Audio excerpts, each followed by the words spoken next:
So we have a machine, electricity power wire, and the pedal and its wire, and also the tube. First, we need to put electricity wire into the machine and then insert a pedal. Please notice that we have the niche here, and this side should face down.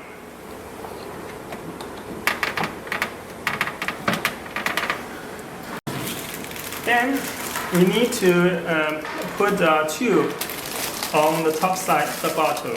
You can see it perfectly matched.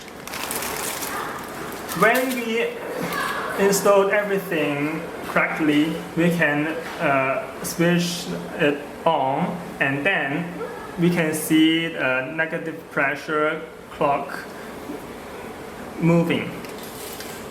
If we detect high negative pressure and we want to decrease it, we can turn it counterclockwise.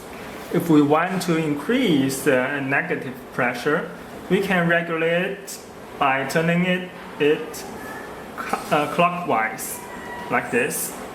And that's all.